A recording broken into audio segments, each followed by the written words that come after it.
Check, check. All right, we'll jump in here now. Let's see.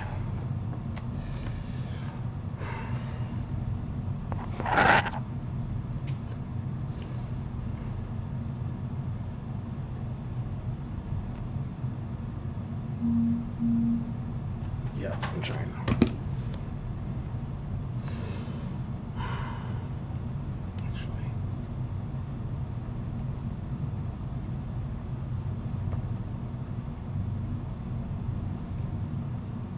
All right.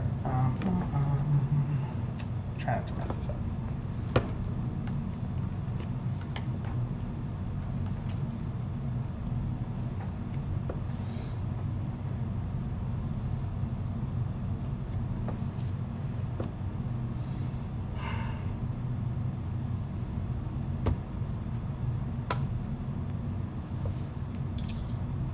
Okay, let's see if I can keep it from getting twitchy like that.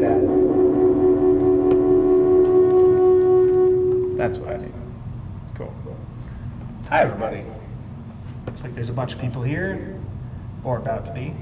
Let's see if people need in.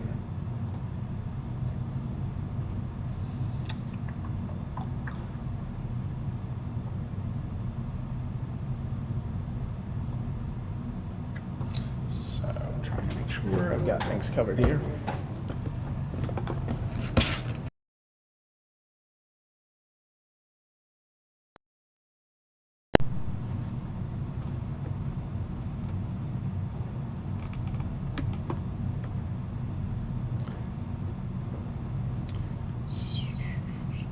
Hi, how's it going?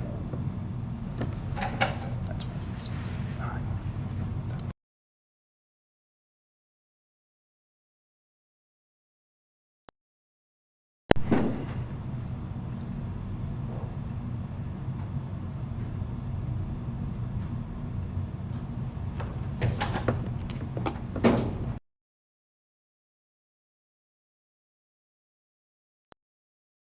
The only one physically here. I'm also trying to get the technology set up because there's a bunch of people viewing and I need to make sure that I've got the settings right so that they can message.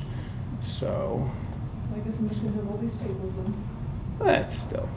So this one was meant to be an online one. Yeah, a little bit of both, really.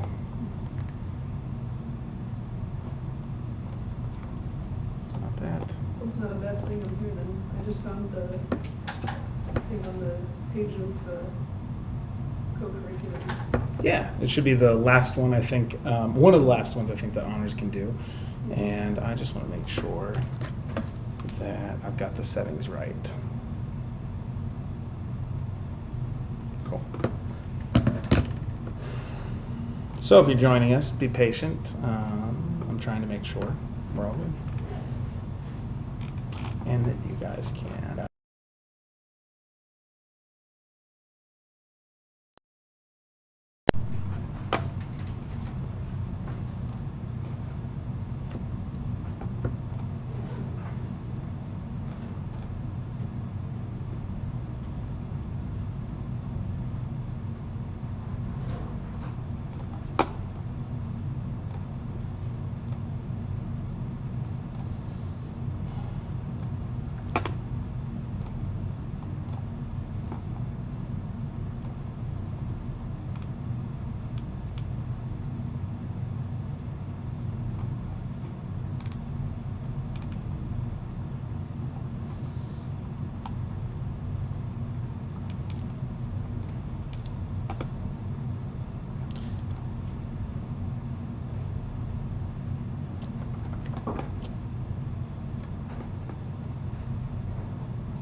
So, does anyone who's on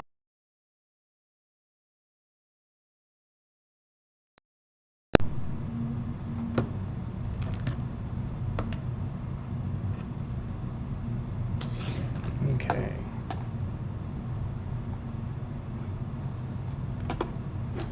see if I can.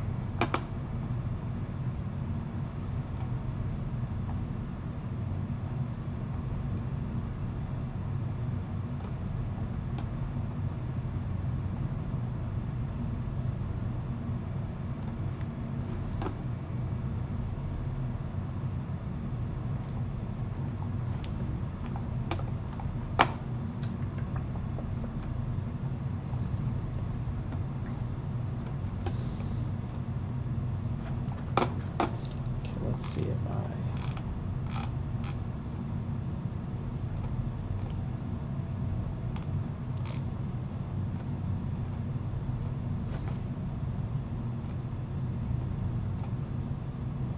oops.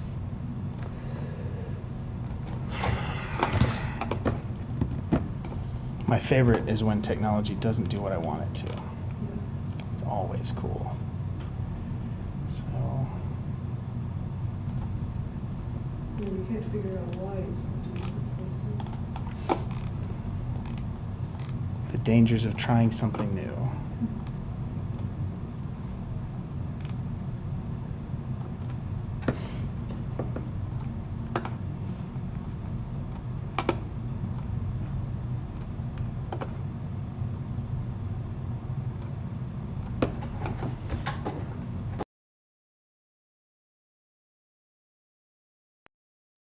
So, let's see. I should be able to make a contributor.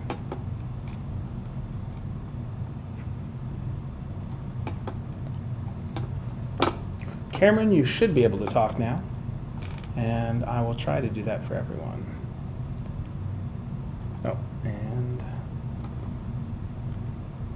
cool. And can you hear me, Cameron?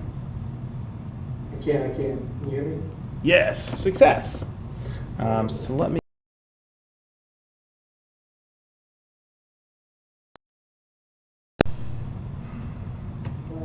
Thanks for your patience, everyone. I will make it so the chat can be active in just a minute.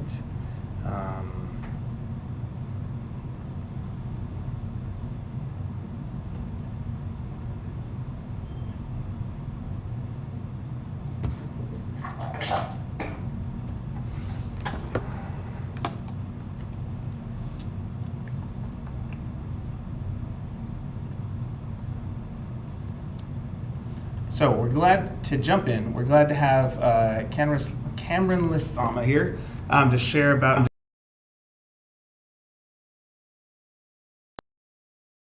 So.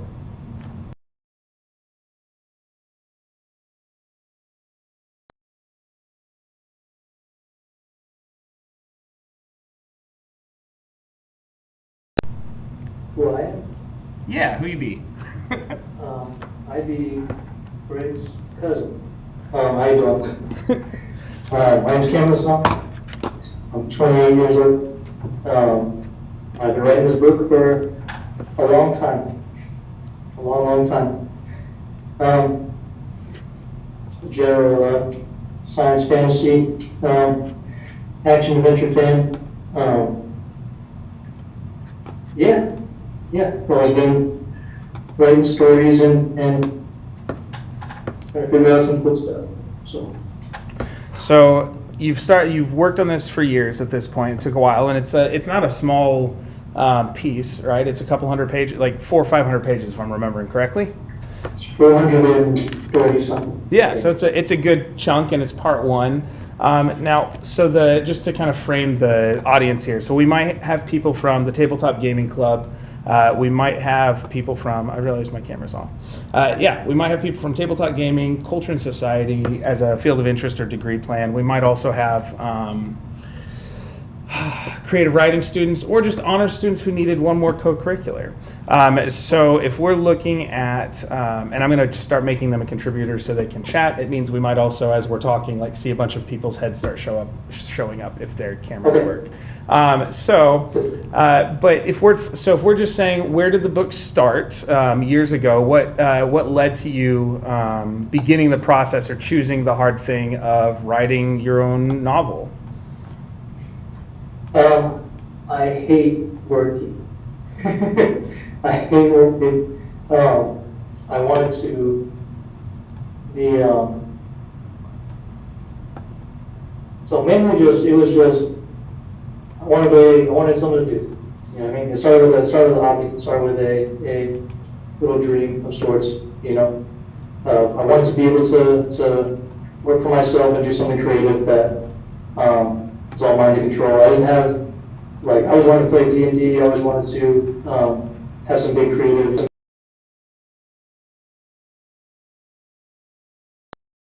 That was to start writing things down.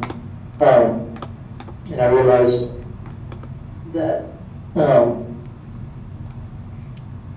I'm gonna be doing this, I might as well try and do it right and do it well, learn what I can. Yeah. And so it's a novel that started out with, well, I guess give us the basic summary of it. Like, what's the basic story or challenge or plot line for us for Sons of Scrapyard?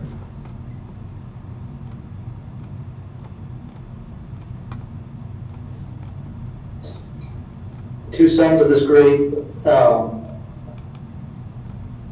hero of this world are trying to get out of his shadow and figure out, hear me out, trying to think of where to start with this guy. My headphones are dying. 1 second. Essentially, I wanted to write a book where a bunch of people fight robots with swords and hammers, more or less. But fighting robots only matters if the characters have something emotional going on. So, yeah, the two sons of this world's great hero are trying to figure out how to deal with all these monsters and robots and stuff while dealing with their personal family trauma, basically.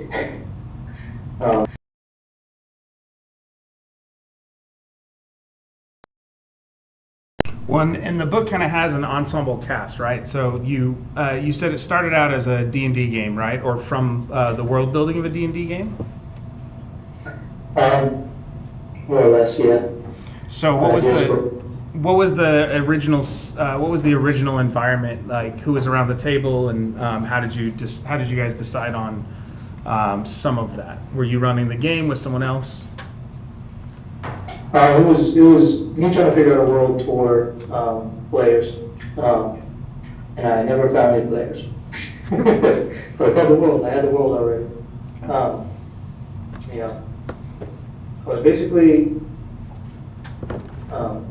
like bred in the lab to be a fight scene generator.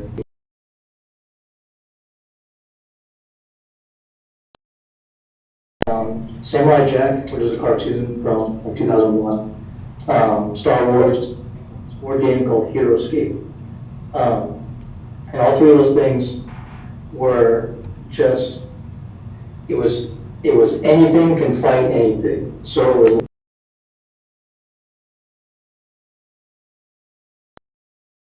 was stuff however they can. There's anything goes, anything, like, it's just fun, man. Just creative, seeing what can be. So I wanted to make a world where I could throw whatever I wanted to see in it and just make it make sense as best I could.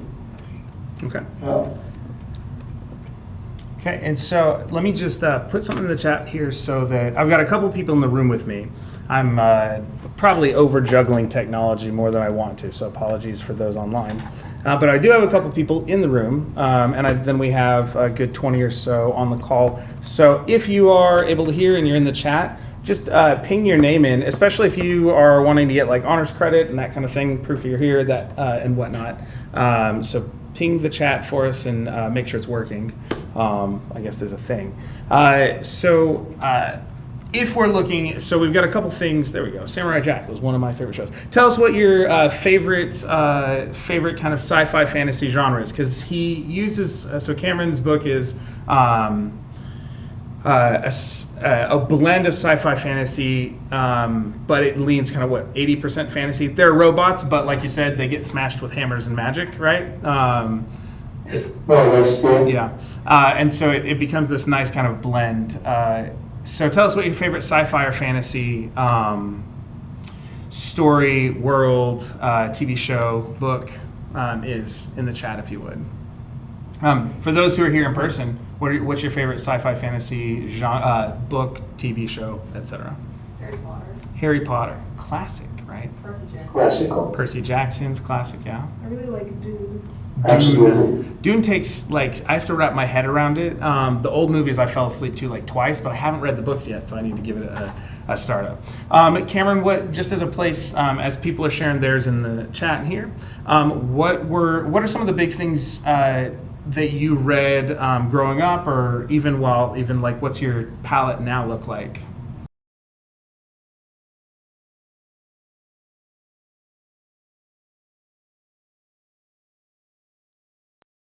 Read. Growing up, it was the classics. It was The Hobbit. Was basically I read that every couple months when I was a kid. Percy Jackson, Harry Potter.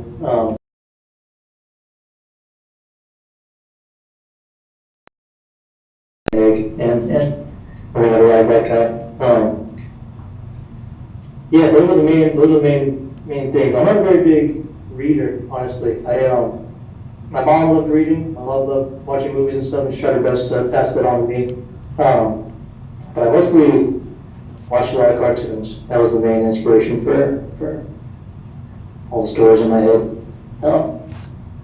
Yeah. Cool. Yeah, that works. So who's your favorite? What's one of your favorite characters, or one of the main characters? Tell us about that for a minute. From your book. In the book, or in my book? So, I feel like everyone in the first book writes a character that's just themselves, right around stuff. It's pretty much me with a dog, me if I had a dog. So what if I had a dog and a sword and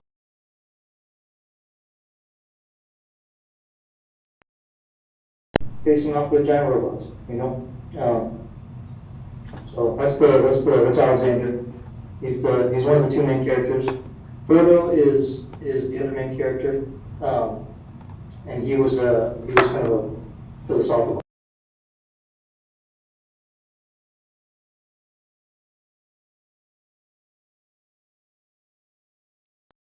Do his best to appreciate the world and get through life in a fairly healthy, positive way, thoughtful way.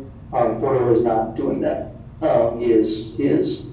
It's kind of if I took a bad turn and chose a more selfish way to go about my hopes and dreams and life. You know what I mean?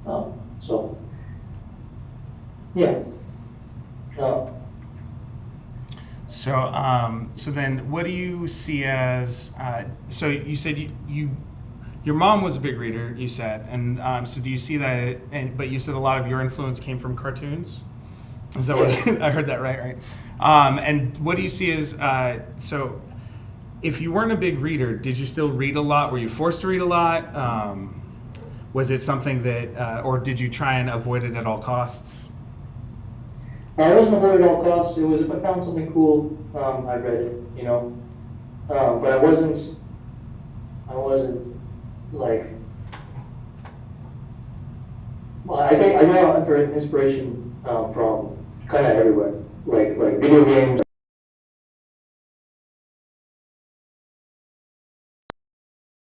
Anything that caught my interest.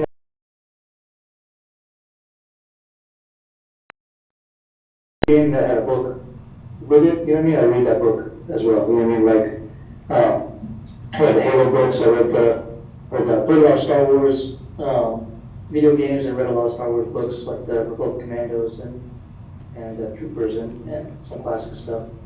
But I wasn't a huge reader, and I've been told that it actually helps my writing a little bit because I don't really write things in the way that readers and writers usually do.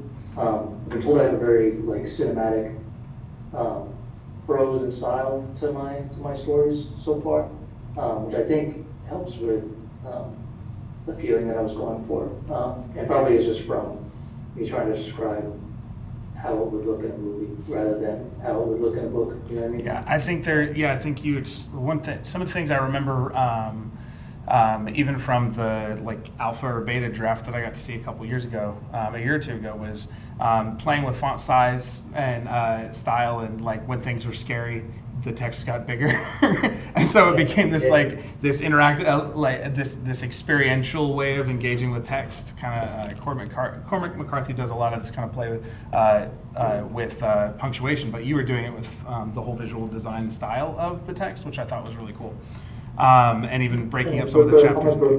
I feel like a comic book, you know what I mean? I wish I could draw, so I was trying to do that. Yeah.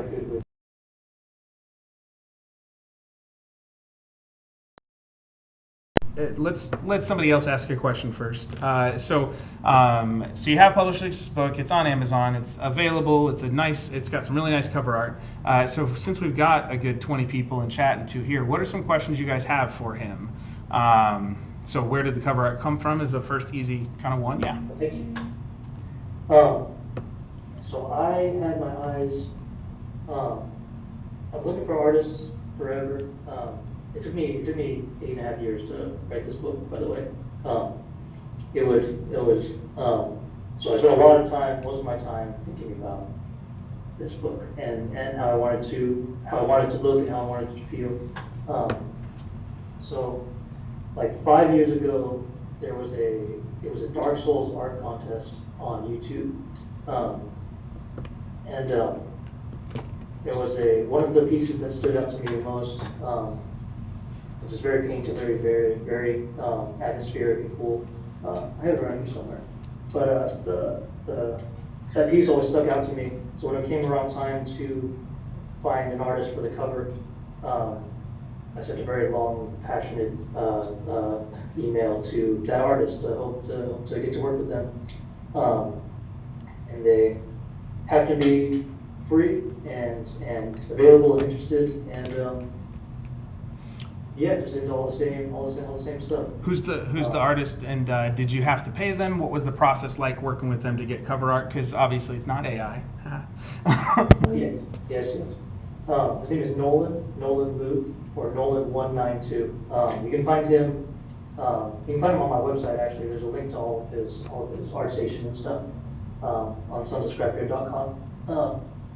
But he has a really cool, fluid. Atmospheric style that I love. He's really good at drawing action, which is exactly what I needed. But so essentially, I had like crappy little sketches on note cards, you know, for many years of just like what I wanted the cover to look like, and I gave them my very artist rendition. And we figured out a cool thing. Yeah. So you created little mini sketches on little play sketches and sent that to him, and he turned it into something amazing? Yeah. Very cool. Yeah. I'll answer one of these for you, because you didn't study creative writing at CGC. Right. I don't know if you took any creative writing classes or workshops, whether it was in high school or much college or not. But I will say, so I'll let you respond to that, but I'll say one of the reasons I have him, I'm doing an interview with Cameron and again another writer in the spring, is we want to make sure, or not in the spring, in December, in a couple weeks, we want to make sure that creative writing students have access to knowledge that people get from having hands on the ground publications. And we do have faculty who are published authors as well. The 2 this semester, Cameron and then also Wilson Carter, or Frank Wilson, who's also a math professor here. They both went into the self-publishing venue instead of going through a traditional publisher. So this is trying to supplement that for those who are like, wondering specifically about the creative writing program here. We have some really, really great faculty. But Cameron, did you take any creative writing classes? Did you do a lot of writing in the past? High school or otherwise, or other college or otherwise? So on New Year's Day in 2017, I wrote down the first chapter of this book, and it sucked. It was awful. But I something about just I never written anything that wasn't for school before. I've never not thought about stories. I've never not thought about characters and worlds and all these things, but I never actually wrote it down. I didn't know that I was allowed to. You know what I mean? I didn't know I was like. What do you mean by that? You didn't know you were allowed to write them down? I didn't realize that I could just like I read all these books and I watched all these movies. I've seen all these artists. I didn't realize that I could you can just sit down and try doing something. You know what I mean? Open a word processor, start typing, immediate bestseller, right? Exactly. Just in the way of like usually you meet someone and they're an artist and they've been drawing since they were a little kid, you know what I mean, or they've been writing stories since they were a little kid. And I didn't start doing stuff like that until I was like 19. So it was like you always think it's too late to really try doing your thing, especially when you're a kid and no one's telling you that you can't. But 2017, wrote my first chapter. It was a piece of shit, and sorry about cuss. College students, if they can't handle, if they can't handle that word, they're gonna have a hard time with the 400 or 500 f-bombs in your book. Because I was trying to decide whether I was gonna get it for my 14-year-old or not. So it was torn. Anyways, but yeah. Wait for her. But yeah, so you had a crappy first draft, which is pretty normal. I had a first draft, and I said, this feels like something that I can do and I really want to do, and I've never felt this good about something creative that I've done before. So I really want to learn how to do this. But I was working full time, and I didn't have money or time for college. So I watched every single YouTube video that exists on writing. Do you have some favorite publishers on as far as YouTube content goes? There's a few good ones.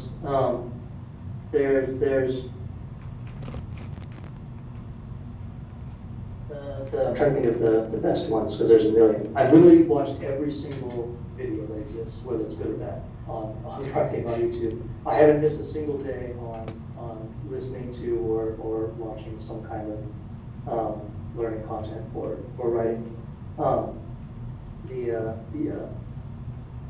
The best series I can say is there's a woman named Murphy Napier. I don't know how to spell her name, but Murphy Napier has a series called Dear Authors on YouTube, and it is she asks her very large reading audience all the things that they readers advice that they would give to authors if they could. It is a wealth of advice and just seeing what actually resonates with people. Because if you only look for advice from writers, you kind of get lost with they kind of just give you the technical stuff, but not the actual what feels good. You know what I mean? I don't know. Walk it out for us. What do you mean? 450 videos. Oh, you start over a sec, 'cause that broke up. The Dear Authors series by Murphy Napier on YouTube is like 40 or 50 videos of wonderful advice. That's a good place to start. And you said it was really practical instead of kind of getting in too heady or too focused on like up here ideas, like just here's how you write, like here's how you get some characters down, that kind of stuff. Yes, it's not a technical advice. It's all what it feels like to read books and what it feels like to read villains and read heroes and what readers actually would like to see and to feel. And it's wonderful advice. That's good. Nice. Okay, so let's see. We've got some other questions here. Isabel says, with how long it took you to write the book, do you feel like some of your ideas changed along the way? So part of that process. So you said the first draft was for chapter 1. So did you feel like some of the ideas changed? Did you have the same vision but struggled to have it made? What kind of happened? It took me a long time. I'm still here. The room's just, sorry, go ahead. It took me a long, long time to be able to trust myself that my writing didn't suck.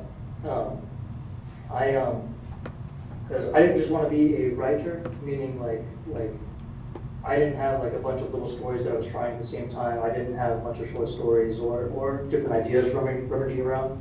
I had one real story that I really wanted to get down, and it was this story that I started out with. I didn't know how I was going to get there. I didn't know how it was going to turn out. But I knew from the start what I wanted and where I wanted it to go. And it took me many years to be able to trust myself to really get it down. It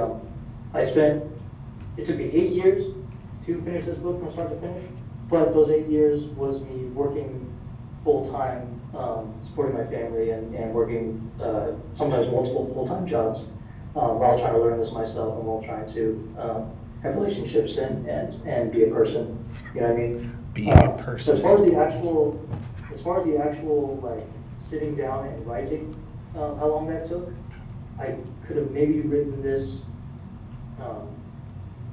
once you trust yourself, it took me maybe 1 year fully to really write down this first novel.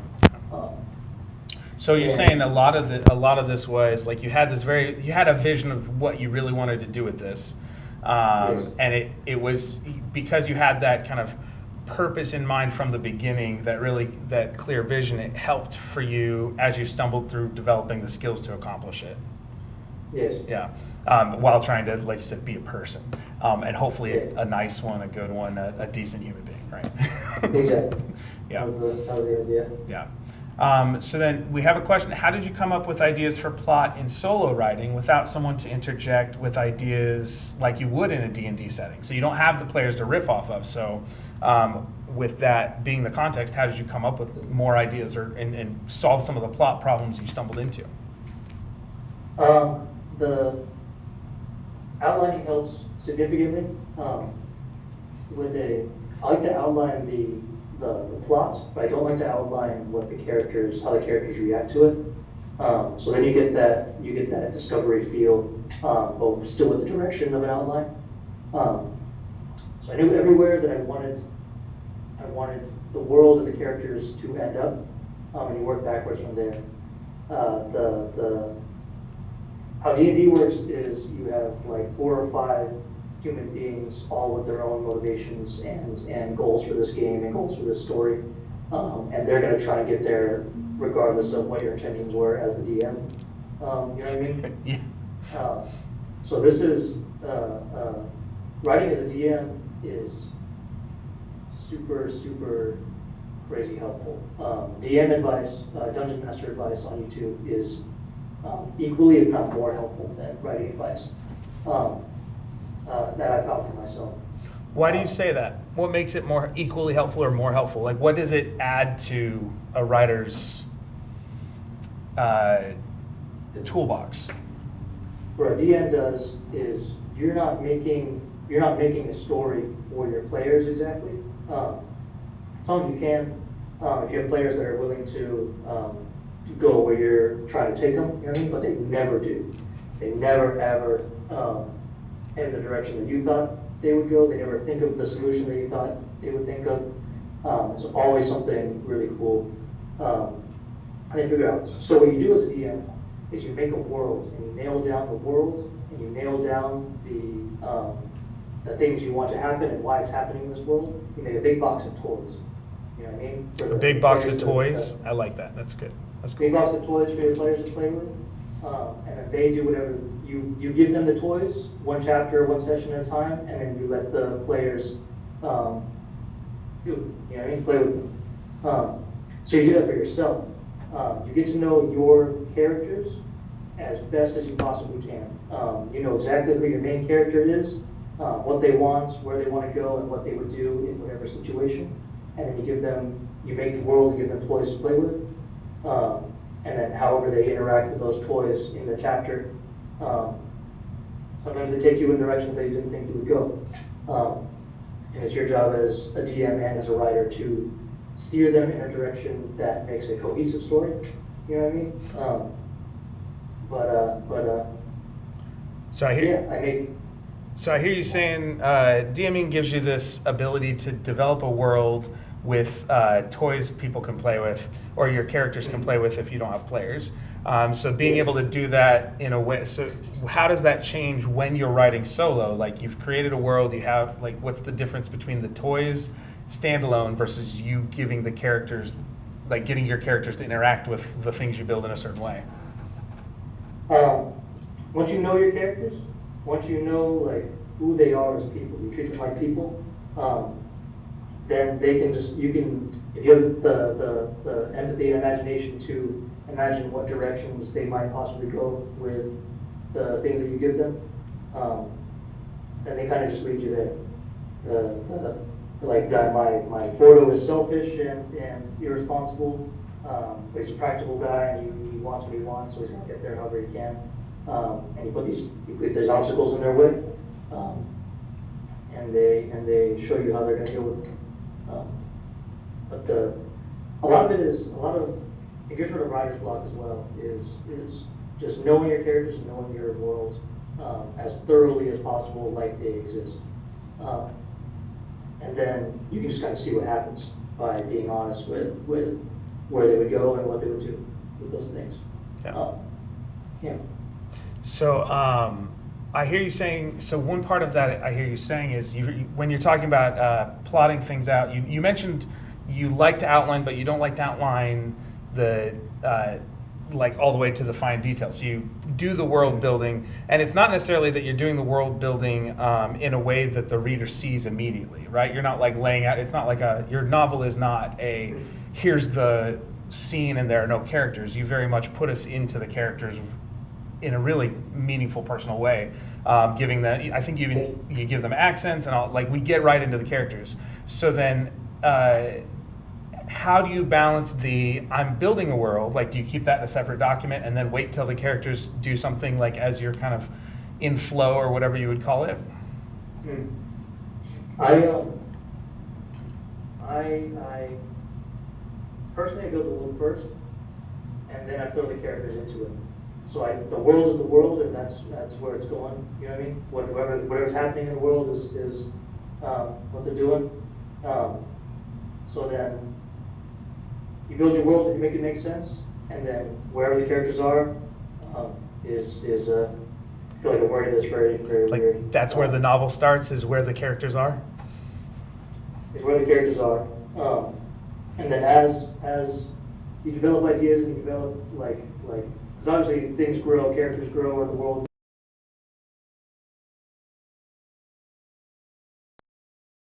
As long as it makes sense, it's not out of nowhere, and it's not some random thing that just showed up.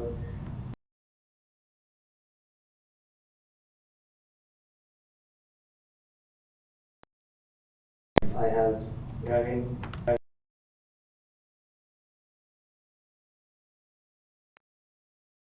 Okay. Let's see, one of the things, what do we have?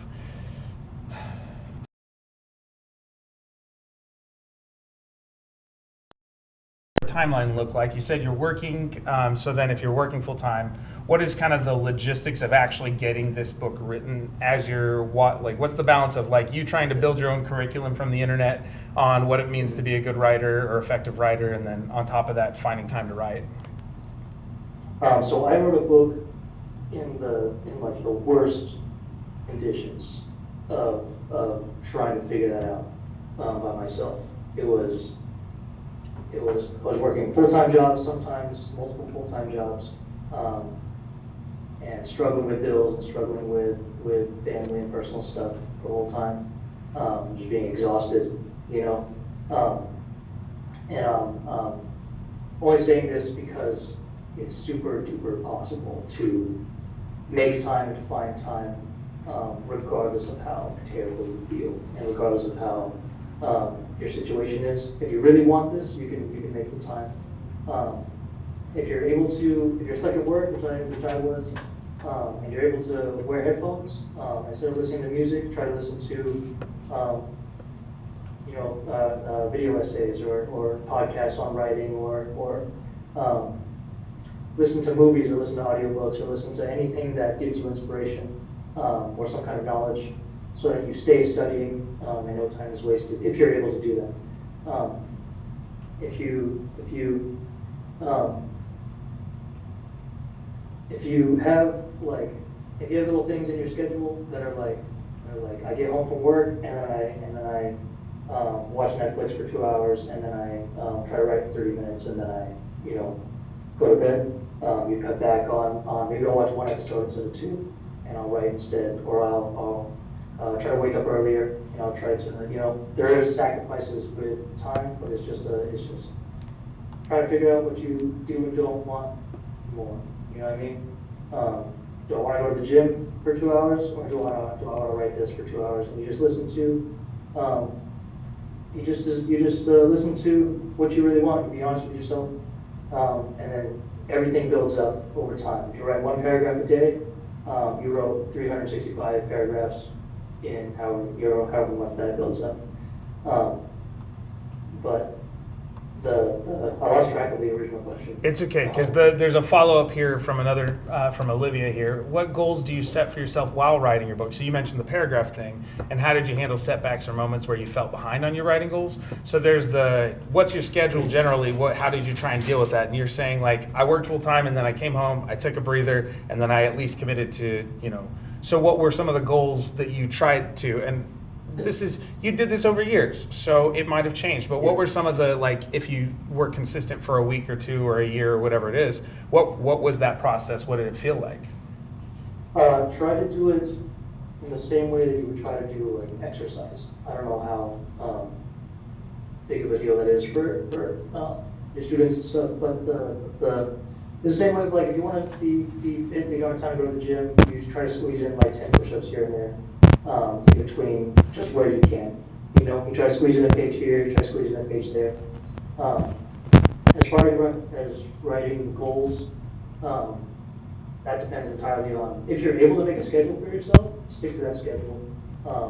And don't break it so that it becomes just a discipline thing and not a motivation thing of, I don't feel like writing today, so I'm just not going to, and then in a week I'll feel like writing. I'll write 4 pages, but that was a whole week of didn't feel like doing it. So you could have wrote a page a week and had 7 pages, or a page a day and had 7 pages. You know what I mean? So it's if you make it a habit to sit down and write every day, even if you don't feel like it, just give yourself an hour. And that's all you have to do. It's if I don't figure out how to do this in an hour, then I'll go to anything else. But if you really push through it, and it all stacks up. It all stacks up, and then eventually you have a whole book, and it's really, really crazy cool when you finally see how much it builds on its own. And did you have days did you have days or weeks or seasons where it was like, I'm doing it based on motivation, and I'm getting a whole chunk done, but then I'm also skipping 2 weeks or something?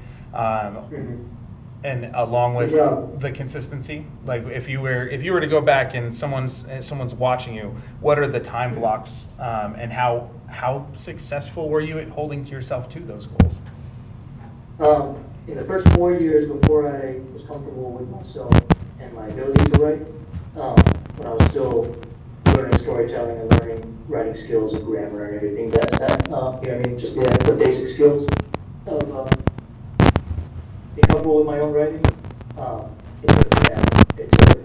wrote maybe 100 pages in those 4 years, which is not ideal. But after those 4 years, and I felt really comfortable with myself, and I really wanted to get this done.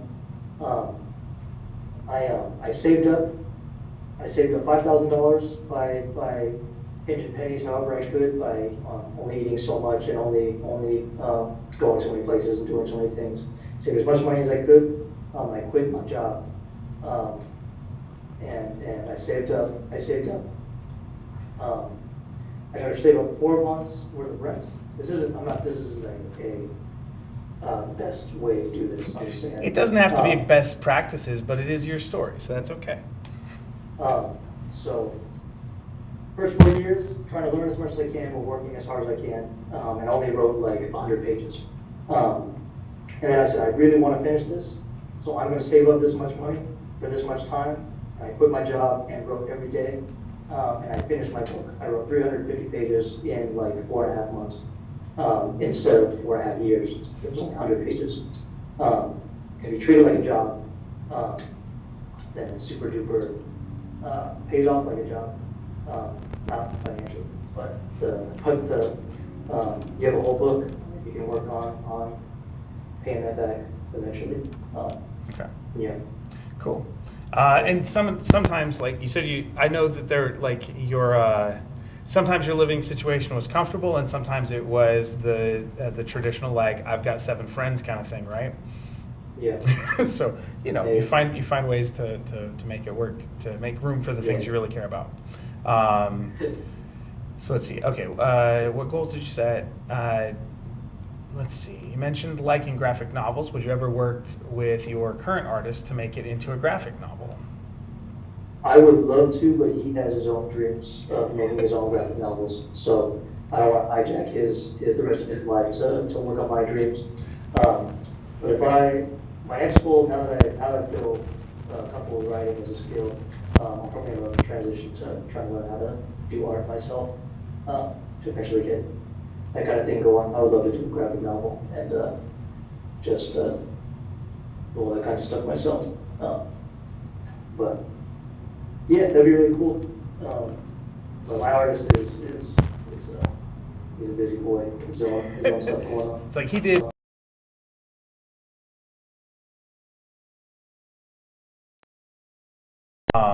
Yeah. So there is. So you mentioned a little bit of kind of the financial sacrifice. Austin here in chat says, was there a financial sacrifice along with your sacrifice of time, or did you find sponsors? In other words, what's the financial need to be able to publish your own book? And you're saying like you saved up that money to make sure you could write it, and because it's just published, it's kind of hard to say that it's not like it sold 2 billion copies or anything yet. But yeah. So what's the financial sacrifice look like? You don't write books to make money. I'll tell you that right now. There's a million authors out there, and they're all fighting for space and time and attention. But if the money aspect comes with, you have to treat it like a business after it's you turn your story into the best possible story that you can. But now it's a product. Once it's finished, you have to turn it into how you sell that. You know what I mean?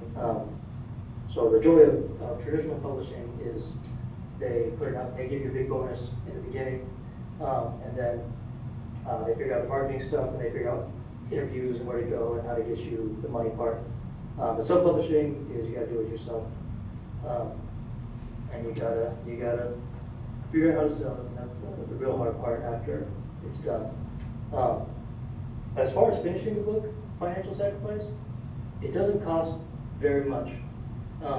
To really publish a book, it depends on it also depends on how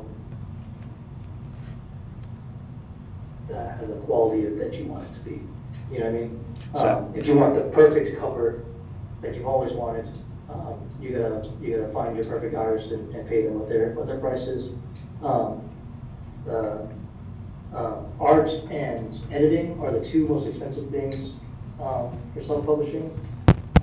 It's like $1,000 for an editor, and then that takes as long as it takes, because then you got to do the work of fixing the edits and making sure the editor is a good fit for you, and they see your vision for the story, and you know what I mean. And that's more copy editing for the most part, like sentence level cleanup, or is that they're checking for continuity in your story and that kind of thing? When you were doing it, did you do that, or did you do all that work yourself? I did that work myself, but I should have done an editor in the way of that's been like the main, if the only complaints that I've had with my book is there's little grammar things and little editing and phonetic things that could have been more polished, which I agree. That's the one thing I didn't do because I wanted more art. What did you pay your artist? He is an exceptional artist who went to school for many years, and his for a whole it depends on the artist. you know, some people, they're all freelance whoever, so they, you can find an artist who, you give $300 and they'll give you a beautiful painted something. No one is $1,000 a piece. There's a lot, but it's very worth it and very exactly what I wanted and who I wanted to work with. We share the vision, and he has the talent and the insight to do what I'm trying to do. So it's worth it for me, but depends on the person, I guess. Okay.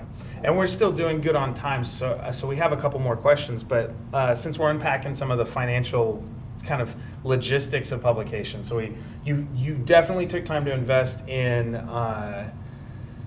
financially in the art, and you held off on some of the copy editing and that sort of thing, cost-wise.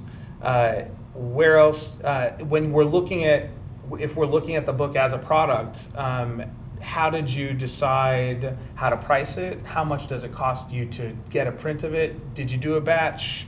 Are they one of the, is it one of those where it's like Kindle Direct Publishing where every copy kind of gets made and then sent? Like how's that logistics side of publishing worked for you? Logistics side, you save money on everything you learn how to do yourself. Every single thing, that's the time versus money sacrifice. Is if you have the money, you save a lot of time by paying someone else to format or edit or create work for your novel. I learned how to, I have a lot of money and I wanted to spend it on art where I could. So I learned how to make a website myself, I learned how to format myself, I learned how to I designed the cover myself outside of the actual like artwork. I designed the whole you know, the typography and the layout and everything. Yeah, so if you things get done way faster if you have the money and willingness to give it to other people. But the more you do yourself, the longer it takes. But you now have those skills forever, and it costs you no money. Outside of you just pay for the program to format, or you pay for the you know what I mean, the time.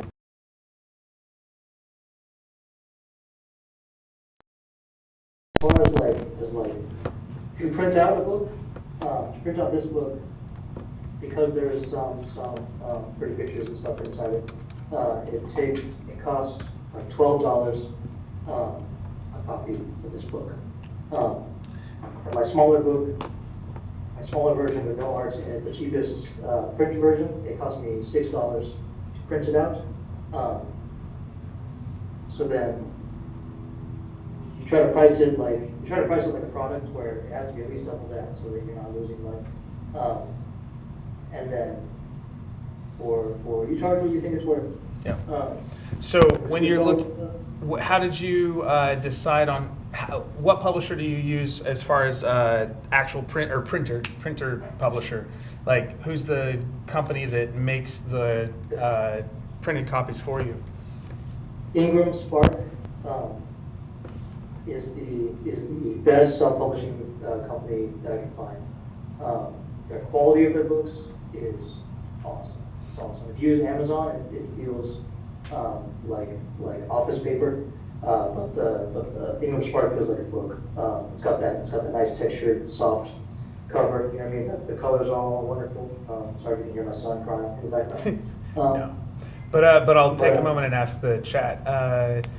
Do you, like, when you read books, how do you read? Just for the sake of us thinking about it, and it might give Cameron some ideas on how to market or what to do. So if you're in the chat, does the experience of the physical book matter to you, and why? Like, do you like the paper versus printer paper versus like a textbook like fiber paper? Do you care about having it on your Kindle and e-reading? So if you're in the chat, answer that real fast. What's your favorite way of, or if you have other questions, you can keep dropping them in. But I'm just curious what you guys think about that experience of reading when you read novels. We'll see what comes up there. So personally, I appreciate the aspect of having a physical book, the tactile aspect, so that's good. Let's see. And then, so we'll see what people say there, and then we still have some questions. So we talked about financial. So we talked about the cost print. Did you have to do it in like batches? You have to do the batches in the sense of you have to adjust the cover and the images and stuff come out different than they look on the screen. So I'll make a cover and I'll print it out and find out it's way too dark and you can't see anything. So you have to adjust the brightness to way higher than you thought it to be, not just an all black cover. And then things like, if you find any typos, if you find any things you need to edit in the actual story, every time you change it, you have to print out a new batch and make sure that's good, you know what I mean? So you give the book as much love as you can before you publish it, before you get it as edited and polished and everything, before you actually get there. Then there's a lot less time of batches and stuff. The hardest thing was the cover, only because I chose a really dark cover. It was hard. I chose this cave setting from the second chapter. It's just printed out nearly black every time for the first 2 weeks.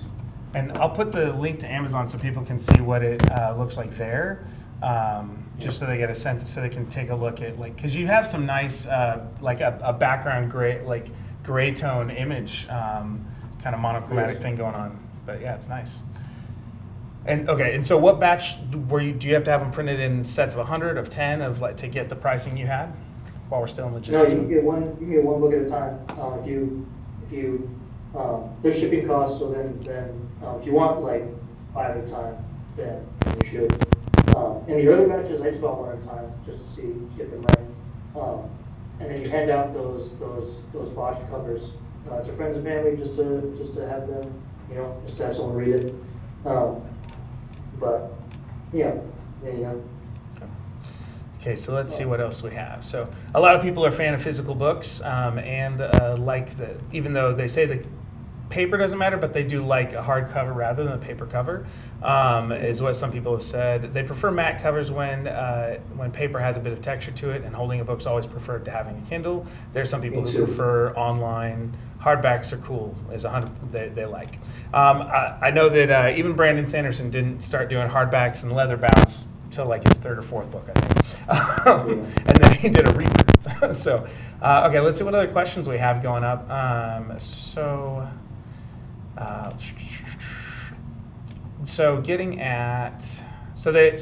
is a fast one. So they love discovering new video essayists. So who are your go-tos? And then I'll ask a deeper question from Athena probably. So first, what are your new video essayists, or what are your go-tos for video essayists and that kind of thing? Oh, video essayists? Yeah. Just watch them all. What are your 3 of them that you've seen more than one video of? Oh man, I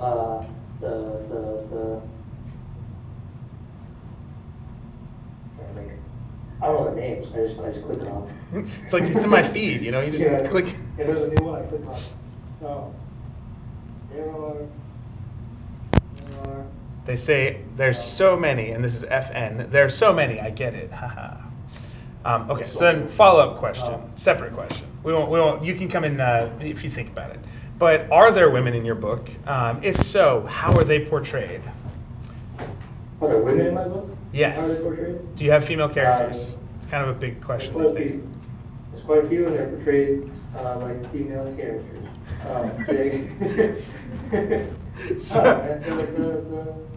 You put people in your book, and you treat them like people, and then Have you? So what's the name of one of your female characters, and what's kind of their core character goal?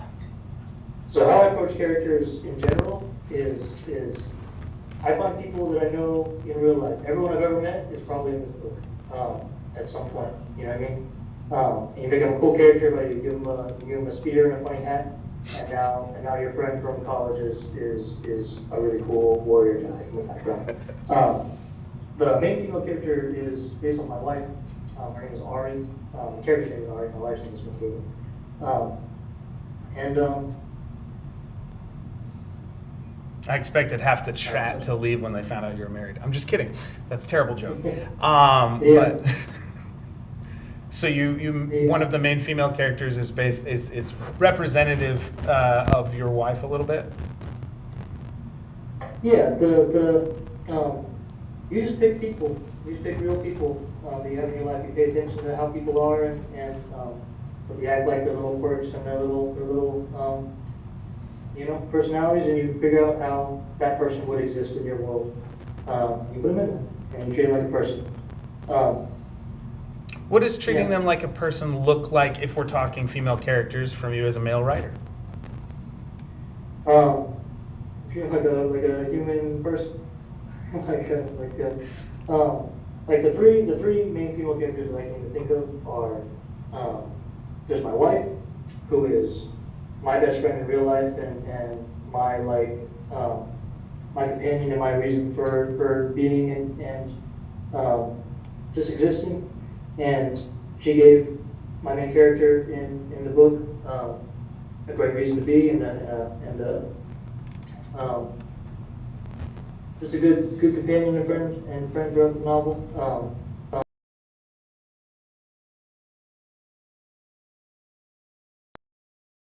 The adopted mother of my main characters. Her name is Sarah in the book, and she's just a very sweet, loving lady on YouTube who likes adopting kids and taking care of them, and is just a fun, quirky, storytelling mother. So that's what she is in the book. A lot of the characters, like adopted grandmother in this book, is a waitress that I grew up with at the chicken punch shop. You know what I mean?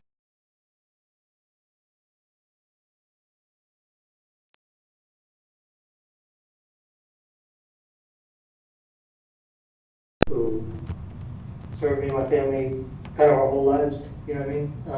She was this really old, hunched lady with no teeth, and she had gigantic boobs that were always sitting on the cart of the food was on. So she'd always just have like gravy stains on her shirt and stuff. And just this really sweet old lady that was always funny and always crazy and so she's like the adopted grandmother in the book. You know, you find these characters in real life, and then you try to fit them into your world. Is how I do it personally. So I think Elaine Montgomery says dangerous questions are being asked here, and Layla responds for real. Lol. Okay, so so with that, let's see. Okay, we have. Let me see where other questions we have. Either of you have questions since you're in person? You're just chugging along. You're enjoying this. Okay, cool. So just because it's we're talking about female characters, I'll toss this at you, and this is a theoretical framework about, and it's a little more on the like feminist rhetoric's side of things, or writing. So there's something called the Bechdel test. Have you heard of this? Just on like sitcoms. Okay. This is a short version. Yeah, I think there may have been like a game changer thing here. So it's basically a measure of representation of women in a fictional work. And so for it to pass this test, and it says if a movie has it, it's 3 specific criteria. It has to have 2 women who have a conversation with each other about something other than a man. Is kind of the thing. So would you say that any of your female characters, or like the 2 of your female characters, are ever in a scene together? Mm-hmm. So you have 2 female characters in the same room or talking to each other? Yeah. And can you think of a conversation they're having that doesn't have to do with the men in their lives? And I'm putting you on the spot. I understand that. This is a theoretical framework that people try and line up. So Daisy, the character based off of the waitress, she's the oldest lady in the world.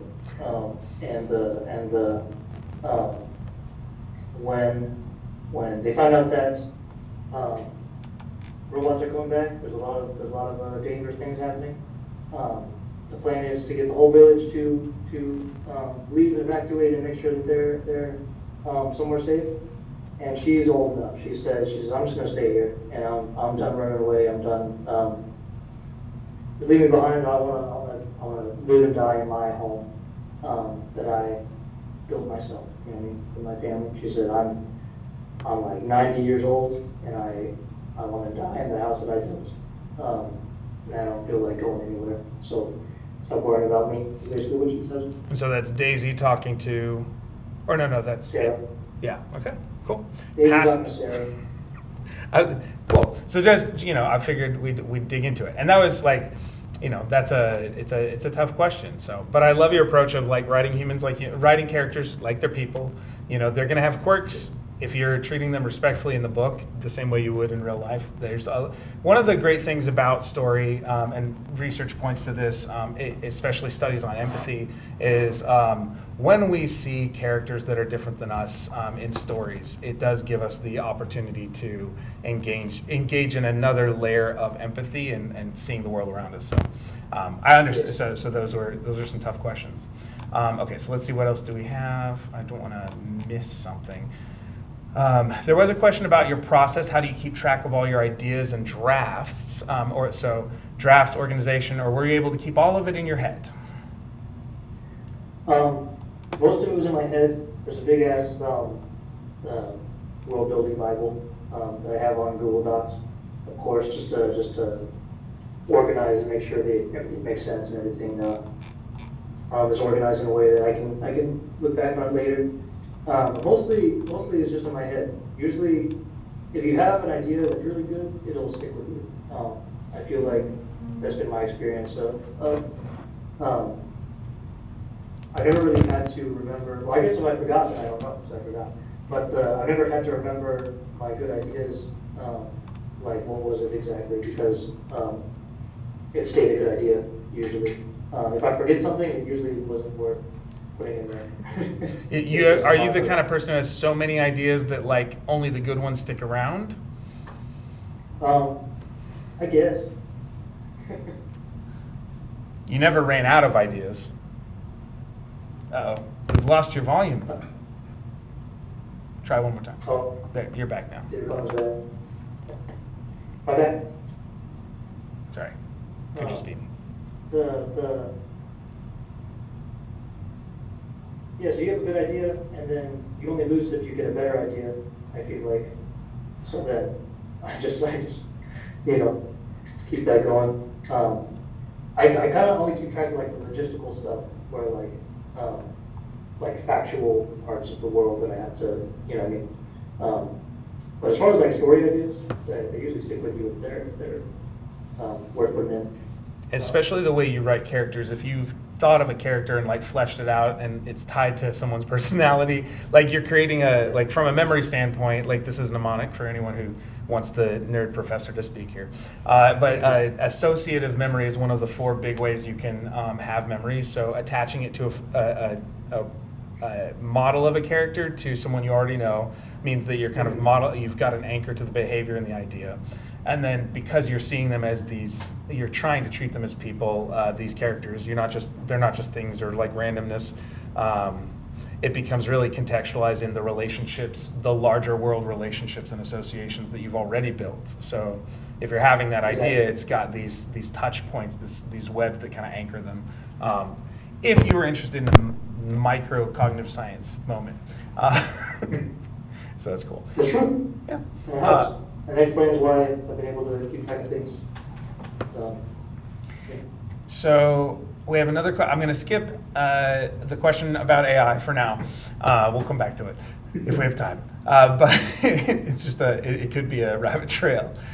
When you were busy with all of your jobs and writing, was your family supportive? Did you face discouragement, rejection from anyone? They were not supportive, and it was very bad. It was really bad, to be honest. But that by itself is support. Everyone who thinks you suck or won't back you up or have your back or thinks your dreams are stupid, it's just motivation to move on. You know what I mean? If you really want. So, yes. There's always going to be, you can't control what people think about you. It would be nice to have a loving, supportive system of any kind. You know what I mean? If you are, you're very lucky, and I hope you're grateful and stuff. but I don't know, I didn't have a lot of people rooting for me, and it made me want to root for myself a lot more. Which is kind of the main theme of this book, honestly. It's the two main characters are the two sides of, I got no one really having my back, so then do I have my own back, or do I blame everyone else for my problems? You know what I mean? And that's kind of how the story came about. Yeah. And I'll say, because I'm trying to think back and remember. I'm like, I didn't realize you were writing a book until maybe 3 years ago.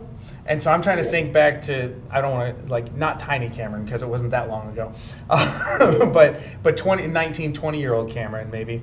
And I'm trying to think of, like, when I first heard you were working on a story. And I think I may have just heard you were running games, and I didn't know that the book was happening. And so now, like, when I'm trying to think back when I jumped in, so. I didn't tell anybody because anyone I told was not supportive, so I stopped telling anybody. That's rough. Was the main thing. So I didn't hear about it till after I had a PhD in English. I had a bachelor's and master's in literature and writing, Yeah. and I was like done with my program before I knew you were writing a book. I feel like that's my fault. So. No, I didn't. Yeah. All right. It was first mine. That's rough. But yeah, so rejection, discouragement, it kind of happens anytime you do anything out of the ordinary, out of people's As long as you don't reject expectations. yourself, that's all that really matters for doing anything. Yeah. Because who cares what people think? You know what I mean? Just do what you want to do. You're gonna die. You know what I mean? You have one life, so you might as well live it how you want to live it. You know what I mean? With the exception of being an asshole. Don't be a jerk to anybody. Don't be a jerk just because you want to. At least do it by accident, right? At least do that. I apologize. And grow through the process. All right, so let's see. So we're looking, so people have said something, so we've got, I'm trying to scan past, there were some good comments about, yeah, so let's see. Do you plan on continuing the series, or do you plan to move toward a new storyline in the future? I know this is part 1 of 2, so what's the plan for future books or future stories? There are 5 more books after this one. There's 3 main books for the main story that I'm trying to tell, and then there's a book of short stories that are just world building and flavor things and character moments Nice. that can't fit in the perspectives of the main series. And then there's one prequel book, which is what happened right before they got to this planet, because it's very relevant. And there's it sucks because I've been working on this one for so long that I am so excited to get to the future stuff because it's so figured out now. But we'll get there eventually. But yeah, it's one big story that I have in my head. I don't really have another thing I'm trying to do. Yeah. So you've got vision for more story than is written, and so are you continuing to work on that? Did you take a break after publishing this to like breathe? Oh no break. I would never take a break if I could. I had a baby and it was I had to write around him now, which I love. But that's the main thing. I would write every day, but I love writing and figuring this stuff out. Nice. Yeah. Elaine asks, is found family a prominent trope within your book? I think it is, but not in it's like they already found each other before the book started. So the found family has found each other. There's some family already there, because I remember there's like brothers at one point, right? Yes. Or a couple sets of brothers. There's even like a set of twins, or no? There's a couple sets of twins. Yeah. Okay. There's a lot of. I don't have a lot of friends, so I wrote a lot of them. You know what I mean? Yeah. Found family's a big thing. But it's like it's not these characters finding each other like the story usually is in found family stories. This is, most of the characters are a found family, and that's kind of this whole world is one big found family. Yeah. Yes. Okay. Let's see. So if we're what other questions do we have? Actually, I'll take this moment because we got about 20 minutes left. I'll take this moment to say two things. No, just one thing. There're gonna be a couple giveaways associated with those who attended today. And so I have first, since it was originally oriented toward the Tabletop Gaming Club, which I am club advisor for. We've got 40 to 55 people depending on the night. I do have a couple small giveaways of a couple sets of dice. So I have 3 sets of dice I want to give away. And so to do that, I'm just going to have you guys email me at my professor email. That way Cameron doesn't have to worry about it. I'm going to put it in the chat, but it's gregory.fields@cgc.edu. So that's the first giveaway. Let's see. And the next is I do want to give away 2 copies of the book at a minimum. So we'll see how that goes. So for that, what's a challenge we should give someone to make it worth the copy of the book, Cameron? What's something that you would want someone to do to earn a free copy? Earn a free copy of the book? Yeah. The challenge is to write me a review after. That's the challenge. Okay. So valid. So let's see. How about this? Message. So if you email me, so the first 3 people that email me, I'm gonna do dice giveaways for. Actually, no. Email me and I'll do a raffle on the dice because I'm sure a bunch of you will. And the books, we'll do the same thing. So we'll raffle these 5 prizes. So email me. I'll get the list of names together based on who emails me, and I'll let you know in the next week who won that. I'll say if you're interested in the book, you might consider giving us maybe give a character, take a character style. So when you email me, maybe send me a little blurb about a character that you've thought of or a character you'd play in D&D, just to mix it up. And then as part of my normal streaming for the D&D club in a week or 2, I'll say who those are and share some of those characters. So we'll do that. So that's one announcement. All right, so what other questions do we have? Have you thought about getting an illustrator to create a visual of your characters, or are there images in your book already of the specific characters? So character art. Character art, I've thought about it to put it on the website. Me and Nolan thought about it. But people like to, it depends, because half the people like to imagine them how they like to imagine them, you know what I mean? So if you put art out there, they're like, that's not who I thought they were, you know what I mean? So they get upset that they have a depiction of the character that wasn't in their head, you know? But the other half of me, I would love to see them realized, you know what I mean? So I think eventually I'll put them out there on the website, and just for myself. But we're working on a lot of different art pieces. Eventually the characters will just be in there. Right now it's just the back of their heads. So. Right now it's just the back of the characters' heads. Is that what you said? Right now it's just the backs of their heads mostly for a lot of the characters. Because you were trying to play it safe. Is that what you? Yeah, and then I know.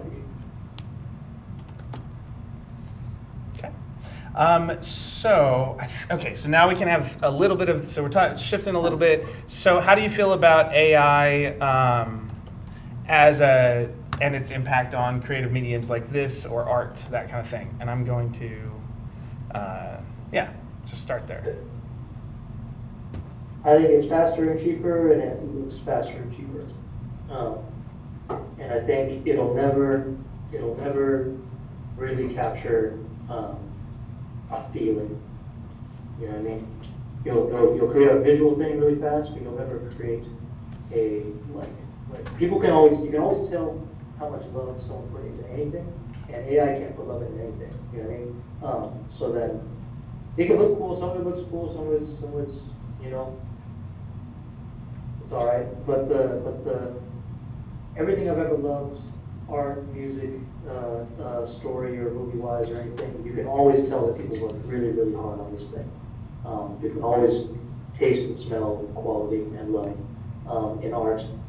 And you can't really, there's no way to do that with AI. You can use it, but don't be sad that people don't like it as much. and you can't pretend you're an artist if you're using it because you're not doing it. I think I've heard Brandon Sanderson and one of his buddies he does podcast with say, what was it? You might, I don't know if you can call yourself an AI artist, but you might be able to call yourself an AI creative director because you're guiding the process and vision, but if it's not really you creating the art. For me as from a writing professor standpoint, and I.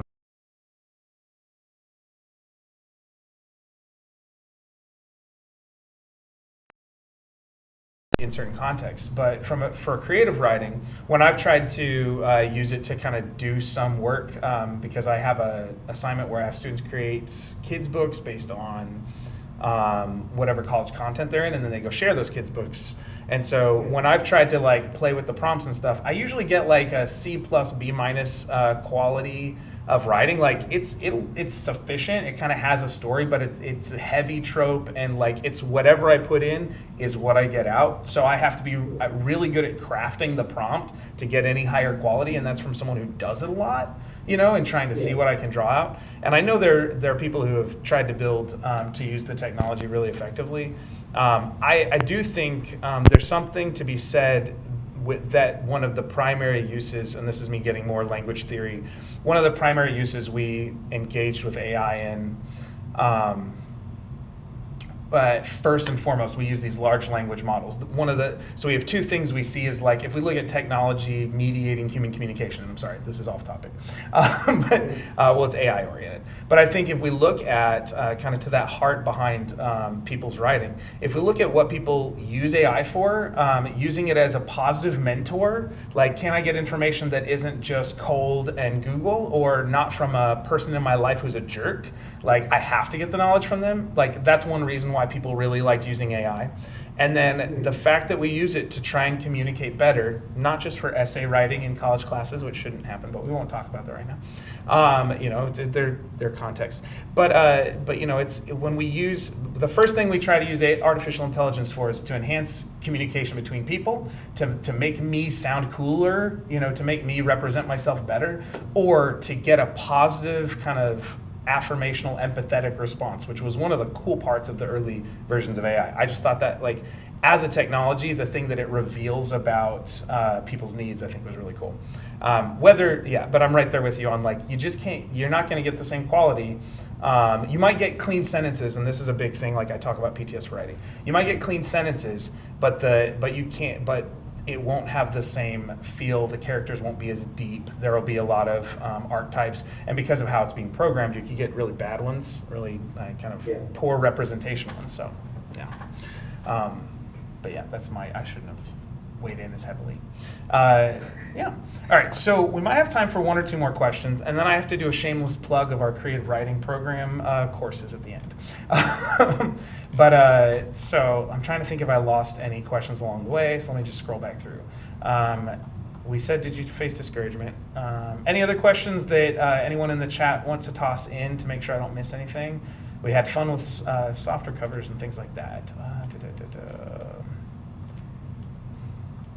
So do you plan on continuing the series? We did that. Have you thought about getting, we answered that question. Let's see. So, will there be a link for the honors co-curricular? I don't know what they need. I would say take a screenshot right now, just to be safe. So, because I can't remember what honors needs for the co-curricular. Anybody know? I think it could be like a signature from like the person who directed it, Yeah. or like a picture of you at the event. But So if you're present online, get a picture of your name in the chat where you posted a question, I think. Let's see. Whoops. So let's see. They need a screenshot at the start and end with date and time. Ooh, okay. So Lauren, they require a screenshot at the beginning and end of the meeting. Okay. So if you missed the screenshot at the beginning, theoretically, my YouTube channel, Greg Fields on Writing, has this streaming if I'm doing it right, which I haven't actually tested the technology because I was juggling it here. So theoretically, you could get a screenshot there if you came in late. But So apologies for not reminding you at the beginning, because this is the first co-curricular for honors that I've done in a while. All right, so let's see. So here's Elaine Montgomery. So Cameron, this is for you. My dad has almost written an entire series but has never published it. Can you think of anything I could help support him and let him know that he could do? What recommendations do you have for him if he's written a whole series but never published it? Why didn't you publish it? You just didn't, you just didn't think it would go anywhere? You didn't think it would matter? I feel like, just tell him, if he's insecure about it, tell him it doesn't matter.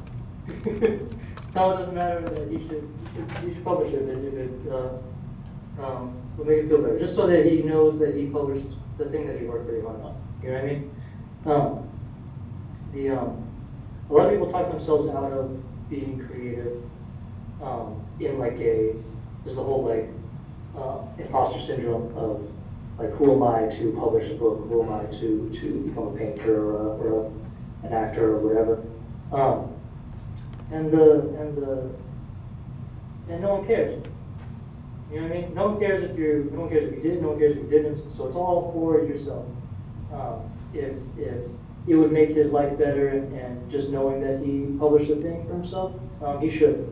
If he just wrote it for fun and doesn't carry it away, then good for him. He wrote a thing that he is just happy to have, you know.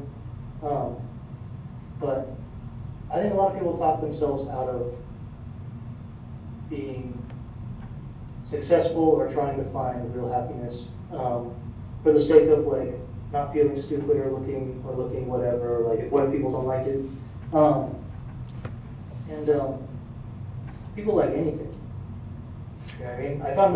I found a big source of inspiration and motivation in the fact that, like, think of most stuff, most music, most movies, most books, most anything, art-wise, it all sucks. You know what I mean? You will never, everything you've ever seen that you didn't like has thousands, if not millions, of fans. You know what I mean? There's billions of people, and enough of them will resonate with something that you poured enough love and care into, that you'll find an audience as long as you try to find it. You know what I mean? The worst song you've ever heard has fans and monthly listeners. You know what I mean? The worst story you've ever read is sometimes the best selling, and sometimes you know. So don't ever talk yourself out of anybody, especially your dad. Of not doing something that would make you happy for the sake of other people's opinions, which don't matter. And I'll add two things, because this is one thing that I do address in my writing courses, which are usually English 101, 102, and tech writing, but the principle still applies. One of the negative trainings of people who do a lot of what I call, who are well trained in the aesthetic aspect of writing, which would be literature, creative writing, one of the dangers of overemphasizing it is that we have people read these like award-winning novels, and that's like their entire junior high and high school career, or even college career. It's like Thought's greatest hits or literature's greatest hits. And we're sitting there looking at the published equivalent, and then somewhere along the way we just say we never measure up, and we always notice our flaws more. So when I share with people about PTS for writing, like, this is one angle of that. If people were heavily trained by looking at the best award-winning writers, they are constantly comparing themselves to someone who is outside of their context. And so that's the first thing I would say is we want to heal from a PTS for writing or an imposter syndrome, false perception. The other is, if we think about just creative works, because you mentioned songs, if we think about creative work from 200 years ago, if someone learned to play a musical instrument, the goal was not to have 10,000 followers or viewers or friends or subscribers or whatever. The goal was to learn to play a song so well that your family and your friends, and sometimes if we go Jane Austen, a future possible spouse might like it and think it's pretty. It was a way of you did these creative works, you wrote stories. I think books like Little Women, where we see Jo telling stories or writing stories for her family. There's nothing wrong with looking at stories and going, I did something meaningful, and it's okay if it's meaningful for 5 people, because that's 5 people who didn't have that story before. That being said, so those are the 2 things, and with one follow-up. If anyone thinks they're not sure if they should publish and they want a professional opinion, I think I'm considered qualified, having read and written and with the degrees that I have, to give someone a do this now. So if anyone needs an encouraging word, I'm big on affirmational approaches to feedback. I'm always happy to give feedback. And so if you want to, if you wanted to tell your dad, like this professor said, you could send him the book and he'd tell you how good it was, or tell you whether it was publishable, or give you feedback on the next steps, then that's totally fine. You can send it to my email, let me know what I'm supposed to do with it and what you need. So we have motion sensor lights to save electricity because we care about public funding in the school, and that's a good thing. Okay, and so yeah, so I'd say that. And I'm a big fan of epic fantasy, and I do like Brandon Sanderson, which is why I also like Sons of Scrapyard. Though this has a few more, it has a bit more language than Brandon Sanderson has, that would be considered mature language by some people. But I think, though it was falsely classified, it doesn't really have, it's gritty, but I wouldn't call it like a sensual gritty, right? It's not like romantasy. Would you say? Yeah. Per se? No. Yeah. So. Not even a little bit. Yeah. So, but yeah. Well, Cameron, we've got 4 more minutes. Does anyone else have any final questions? Or Cameron, do you have anything you want to know from us? Oh yeah, how many people are in that room with you? I've got 2 in the room and 30 in the Google chat with us. So that's not bad, right? That's pretty cool. It's really fun. It's very weird not knowing how many people are in the audience. Yeah, so 2 people sitting in taking notes, 30 people online with us. And so yeah, not bad. If anybody does have more questions they'd like to ask Cameron, you can send them to me and I'll pass them along. And then I do want to do a shameless plug. I'm going to do a screen share real fast for anyone who still needs to enroll in courses for, what's it called? Courses for the spring. I have to find my thing here first.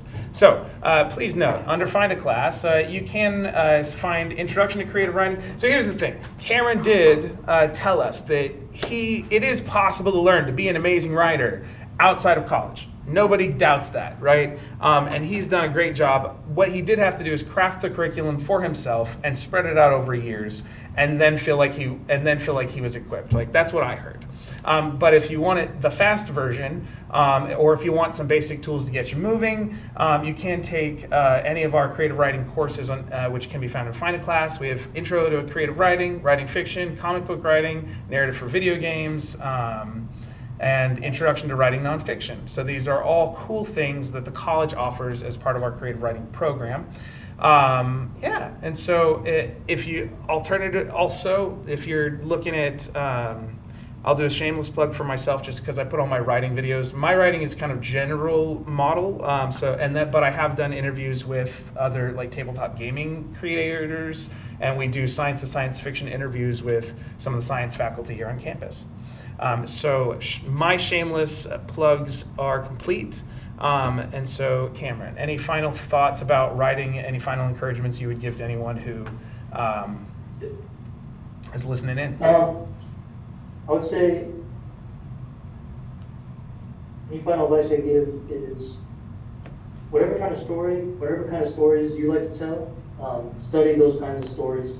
Don't worry about the technical aspects as much, and don't worry about the general publishing stuff as much. Like I like science fiction, action, adventure. You know what I mean? I like writing action sequences and fight choreography and all these things. So my main focus was on like movies. You know what I mean? Because that's the best place you can find you know, that kind of thing. If you're trying to write a big, like the romance stuff and the big emotional, dramatic things, study those, and that's all that. Yeah, you'll just get better. You'll get better at whatever you're looking to get better at. But don't overthink it, and don't get caught in the weeds of like, what are the technical this and what are the technical that. Because as long as you're having fun and getting better at what you're having fun doing, people will like it. Yeah. If you like it, whatever you're doing, if you like it, people will like it, because there's enough people out there to like it, you know? Yeah. Consistency develops skill. Skill turns into excellence if you keep doing it. And Yeah. nobody complains about someone being excellent except for people who aren't. So, Yeah. Cool, man. Well, Uh-huh. thanks for hanging in there and talking with us this much. I appreciate you sharing. Yeah. I Anybody looking to find a book, you go to sonsofscrapyard.com. My website, you'll find all the art, all the iterations of the art, and you can find the book. Is there, do you prefer, like, because I know you can also find it on Amazon. Do you get more if it's from that website versus Amazon? It will always be more from my website. Okay. Rather than Amazon. Yeah, Amazon takes a big chunk. Okay. Yes. Good to know. So go if you Google Sons of Scrapyard, or is it just sonsofscrapyard.com? Or is it Cameron Lisama? Sonsofscrapyard.com. Okay. You also find, if you search Cameron Lisama, I'm sure it'll pop up. Yeah. Too. But yeah, thank you guys. Cool. Have a good one, Cameron. I'll talk to you another time. All right. Thank you, Greg.